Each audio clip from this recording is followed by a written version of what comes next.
नमस्कार मित्रांनो, welcome to MPSC point. मित्रांनो, आजपासून महाराष्ट्रामध्ये तलाठी भरती 2023चे पेपर सुरू झालेले आहेत आणि 11 वाजेपर्यंत पहिली शिफ्ट जी आहे ती संपलेली आहे. आता बघा, पहिल्या शिफ्टमध्ये नेमक्या कोणत्या टॉपिकवरती क्वेश्चन्स येत आहेत, जास्त भर TCSचा कोणत्या म्हणजे क्वेश्चन पेपरचा भर जास्त कोणत्या टॉपिकवरती आहे, हे सर्व तुम्हाला या व्हिडिओच्या माध्यमातून माहीत होईलच. बघा, त्याआधी काही महत्त्वाच्या गोष्टी आहेत ज्या तुम्हाला माहीत असाव्या. बघा, आता काय होतं, जनरली जो पेपर देतो त्यालाच फक्त प्रश्न माहीत असतील. मित्रांनो, हा जो सर्व डाटा आहे तो बघण्यापूर्वी एक महत्त्वाची गोष्ट बघा. आता एक्झॅक्ट प्रश्न तर आपल्याला माहीत होऊ शकत नाही, कारण बघा, कुणी जर पेपर देत असेल तर त्याचं सर्व कॉन्सन्ट्रेशन पेपरमध्ये असतं, पेपर सोडवण्यामध्ये असतं. म्हणजेच बाहेर आल्यानंतर त्याला संपूर्ण प्रश्न आठवणे शक्यच नाही, कारण त्या वेळेमध्ये आपण डायरेक्टली पेपर सोडवण्याच्या प्रयत्नात असतो. त्यामुळे आपण ते लक्षात ठेवत नाही प्रश्न नेमके कोणते आले आहेत. पण जे काही 2-4 त्यांना आठवतात ते त्यांना सांगतात. म्हणजे आता तुम्ही जर विविध यूट्यूब चॅनल्स बघितले किंवा टेलिग्राम चॅनल्स बघितले तर त्यांना देखील ती माहिती कोणीतरी दिलेली आहे. त्यामुळे ती 100% विश्वासार्ह असेल का, तर नाही. त्यातील 80% 70% भाग हा एक्झॅक्टली सेम असू शकतो. त्यामुळे असं कुणीच नाही की ते डायरेक्टली तुम्हाला सेम ॲज इट इज सर्व प्रश्न सांगू शकेल. आणि कुणी असा प्रयत्न देखील करायचा नाही आहे की आपल्याला हे प्रश्न कोणाला तरी सांगायचे आहे तर आपण त्या रफ शीटवरती लिहून आणूया वगैरे. ते केल्यानंतर तुम्हीच अडचणीमध्ये येऊ शकतात. त्यामुळे कुणावरही विश्वास ठेवू नका आणि कुणालाही असे प्रश्न पाठवण्यासाठी या प्रकारचे कृत्य करू नका.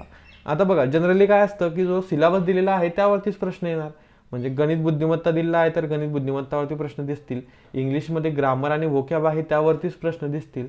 मराठीमध्ये जे काही आपलं ग्रामर आहे, शब्दसंग्रह आहे, त्यावरच प्रश्न दिसतील. आणि GK मध्ये ते काहीही विचारू शकतात, कारण सिलेबसमध्ये आपल्याला डायरेक्टली वास्ट दिलेलं असतं, असं एकच शब्द त्यासाठी दिलेला असतो. तर सिलेबसला धरूनच तुम्हाला प्रश्न येत आहे, असं काही वेगळं नाही की ते काही वेगळं विचारत आहे. त्यामुळे हे लक्षात ठेवा.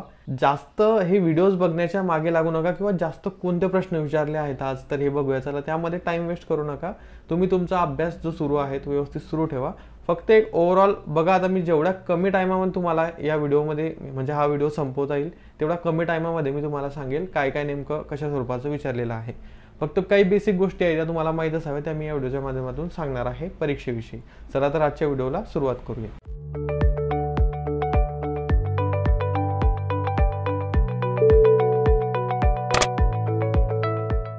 बघा, आता मी देखील ही एक्सटर्नल सोर्सेस जे आहे, समजा टेलिग्राम आहे, यूट्यूब आहे, त्यावरून माहिती घेऊनच हा व्हिडिओ क्रिएट करत आहे, जेणेकरून तुम्हाला आयडिया यावी की नेमका प्रश्न कसे येत आहे. तर बघा, आता मराठी व्याकरणामध्ये जे काही ट्रेडिशनल टॉपिक्स आहेत तर त्यावरतीच प्रश्न येणार आहे, तर फिक्स आहे. त्यामुळे असं काही वेगळं नाही की तुम्ही फक्त हेच करून जा, फक्त तेच करून जा. बघा, लेखक पुस्तक यावरती 3 प्रश्न आलेले आहेत. त्यानंतर समानार्थी विरुद्धार्थीवरती जवळपास 5 प्रश्न आलेले आहेत असं मुलांनी सांगितलं आहे. समास 2 प्रश्न दिसलेत. प्रयोग, म्हणी, वाक्प्रचार यावरती प्रश्न आहेत. इतर काही प्रश्न विचारलेले आहेत. इतर काही टॉपिक म्हणजे ज्यामध्ये मराठीचे सर्व येतात, ज्यामध्ये वाक्याचे प्रकार असतील तुमचे, ज्यामध्ये अलंकार असतील, वेगवेगळे जे सर्व टॉपिक आहे त्यावरती प्रश्न तुम्हाला विचारले जात आहे. फक्त लक्षात घेण्यासारखी गोष्ट म्हणजे मित्रांनो, जे पॅसेजवरती TCS प्रश्न विचारत होती 5, तर ते पॅसेजवरती प्रश्न 5 हे आलेले नाही. म्हणजे पॅसेजवर आधारित प्रश्न इथे आपल्याला दिसले नाहीत. हे महत्त्वाचं आहे, हे आपल्याला माहीत असावं. नाहीतर बाकी सर्व तर हे आपल्याला माहीतच असतं की मराठीमध्ये हे टॉपिक आहे त्यावरती प्रश्न येणार आहे. देन पुढे बघा, आता मॅथ रिझनिंगचे टॉपिक तर फिक्स असतात. आता त्याच्या बाहेर काही विचारेल का तुम्हाला कोणतीही परीक्षा घेणारी ऑथॉरिटी? तर नाहीत. बघा, ट्रेनवरती प्रश्न येतात, नळ टाकी, गुणोत्तर प्रमाण, आणि हेच तुम्हाला सर्वेकडे सांगत आहे. त्यामुळे ते तर तुम्हाला करावेच लागतात, कारण मॅथमधले हे टॉपिक जे आहे ते सर्व इन्क्लुडेड आहे गणितामध्ये. देन अल्फाबेटिकल सिरीज आणि नंबर सिरीजमध्ये जास्तीत जास्त प्रश्न बघायला मिळतात रिझनिंगमध्ये. समजा मॅथचे 12 प्रश्न या शिफ्टला आले आणि रिझनिंगचे 13 आले, तर असे 25 प्रश्न आले. तुमची शिफ्ट असेल त्यामध्ये कदाचित मॅथचे प्रश्न वाढू शकतात, रिझनिंगचे कमी होऊ शकतात, रिझनिंगचे वाढू शकतात, मॅथचे कमी होऊ शकतात. असं काही होऊ शकतं, कारण शिफ्ट वेगवेगळे आहेत त्यामुळे प्रश्न वेगवेगळे येतील. टोटली पॅटर्न चेंज होणार नाही. समजा आता पॅसेज आले नाही तर काही शिफ्टला पॅसेज देखील येऊ शकतात. समजा हा पॅटर्न चेंज होऊ शकतो की इथं जर मॅथचे 12 प्रश्न आहेत तर इथे 20 होऊ शकतात, रिझनिंगचे 5च विचारतील, असं होऊ शकतं. There is also same possibility. LCM SCF सरासरी, आता हे तर टॉपिक आहेत यावरती प्रश्न येतील. इंग्लिश ग्रामरमध्ये व्होकॅबचे जास्त प्रश्न दिसत आहेत असं बऱ्याच मेसेजमधून कळतं. तर व्होकॅबवरती भर नक्कीच तुम्ही द्यायला हवा. जे काही तुम्ही सिनोनिम्स, अँटोनिम किंवा इडियम्स, फ्रेजेस वाचलेले आहेत त्या एकदा रिवाईज करून घ्या, कारण जर वेळ असेल तर, नसेल तर मग तुम्ही डायरेक्टली पेपरला सामोरं जा. जे तुम्हाला येतं आहे ते व्यवस्थित सोडवा. आणि पेपर जो आहे मित्रांनो खूप इझी नाही. म्हणजे जसे वनरक्षकचे पेपर तुमचे झाले तर तसा इझी हा पेपर नक्कीच वाटत नाही आहे हे सर्व बघून. आणि इंग्लिशचे टॉपिक इथे दिलेले आहे, स्पेलिंग एरर. आता पॅराजंबल, आता बघा एका युट्यूबरने सांगितलं की यावरती प्रश्न आले, दुसऱ्याने सांगितल्यावरती प्रश्न दिसले नाही. त्यामुळे आता विश्वास कोणावर ठेवावा, कारण बघा मुलं प्रश्न पेपर सोडवतात तेव्हा प्रश्न लक्षात नाही ठेवत, त्यामुळे एवढं ॲक्युरेट तर लक्षात राहू शकत नाही. फक्त हे लक्षात घ्या की इथे तुम्हाला पॅसेज वगैरे विचारण्यात आलेला नव्हता, म्हणजे जे 5 प्रश्न पॅसेजवरती असतात तर ते 5 प्रश्न नव्हते. देन GK-GS, आता हा नेहमीच डिसाइडिंग फॅक्टर असतो, कारण GK-GSचे प्रश्न नेमके कुठून येतात किंवा कोणत्या टॉपिकवरती येतील हे आपण कोणीही सांगू शकत नाही. बेसिकली राज्यघटना, भूगोल, इतिहास, विज्ञान आणि करंट यावरतीच विचारले जातात. हे तर सर्वांना माहीत आहे, कारण GK-मध्ये हेच टॉपिक येत असतात. आता बघा GK-मध्ये काही इतर प्रश्न देखील आपल्यापर्यंत आलेले आहेत. समजा उत्तर भारतीय मैदानी प्रदेशातील ज्या नद्या आहेत त्यावरती प्रश्न आलेला आहे. देन मार्क झुकरबर्ग श्रीमंत कितव्या क्रमांकाचा आहे ते विचारलेलं आहे. 2011च्या जनगणनेनुसार आदिवासींचं प्रमाण विचारलेलं आहे त्यांनी टक्क्यांमध्ये. देन स्वामी विवेकानंदांचं एक पुस्तक दिलेलं होतं त्यांनी आणि ओळखायचं सांगितलं असेल, किंवा एखादं पुस्तक दिलं असेल त्याचे लेखक कोण आहेत हे सांगितलं असेल. हज यात्राविषयी प्रश्न होता.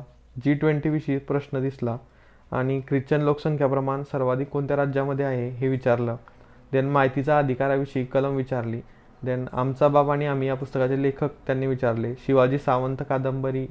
देन इतर 2 आत्मचरित्र यांनी विचारलेले आहेत. स्वराज्य शब्दाचा सर्वप्रथम वापर कोणी केला, तर यासारखे GS किंवा GKचे प्रश्न तुम्हाला इथे बघायला मिळतात. बघा जर आपण इंग्लिशकडे गेले पुन्हा, बघा इंग्लिशमध्ये ॲक्टिव्ह पॅसिव्हचे 2 प्रश्न आहेत असं काही जण सांगत आहे. आर्टिकलवरती 3 प्रश्न आहेत. इडियम फ्रेजेसवरती 2 प्रश्न आहेत. सिनोनम्स म्हणजे समानार्थी शब्द 2 प्रश्न. अँटोनम म्हणजे विरुद्धार्थी शब्द 1 प्रश्न. वन वर्ड सबस्टिट्यूशन 3 प्रश्न आहेत, म्हणजे अनेक शब्दांबद्दल 1 शब्द. टेन्सवरती 2 प्रश्न विचारलेले आहेत. स्पॉट द एरर म्हणजे चूक शोधा, यातील एरर काढा, ते 2 प्रश्न. क्वेश्चन टॅगवरती 3 प्रश्न आणि पंक्च्युएशनवरती 1 प्रश्न. बघा आपण टोटल करूया. 3 आणि 2 आणि 5 आणि 2 7, 9, 10, 13, 15, 17, 20 आणि 21, म्हणजे 21 प्रश्न जवळपास या टॉपिकवरती दिसतात. इतर प्रश्न देखील जे आहे ते यामध्येच कुठेतरी असतील. तर अशा प्रकारचं पेपरचं स्ट्रक्चर असणं अपेक्षित होतं आणि त्याच स्वरूपामध्ये पेपर आलेला आहे. फक्त काहींना वाटलं होतं की पॅसेज वगैरे येतील, पण ते पॅसेज आता या शिफ्टमध्ये तरी आले नाहीत. पुढच्या शिफ्टमध्ये बघूयात काय होते, आणि जर कंटिन्युअसली असंच होत राहिलं तर पॅसेज कदाचित कोणत्याही शिफ्टला विचारले जाणार नाही. बघूया आपण आता, ते पुढे आपल्याला ती माहिती मिळेलच. आणि तुम्ही काय करा, फक्त एकच सोर्स फॉलो करा या प्रश्नांसाठी वगैरे. समजा तुमचा पेपर खूप लेट असेल तर असं सर्व व्हिडिओज वगैरे बघत बसू नका, जेणेकरून टाईम वेस्ट होणार नाही. एकच कुठलं तरी यूट्यूब चॅनल किंवा एकच कुठलं तरी टेलिग्राम चॅनल बघा, ज्यावरती हे प्रश्न रेग्युलरली तो अपडेट करतो. सो या व्हिडिओच्या माध्यमातून तुम्हाला हीच आयडिया द्यायची होती.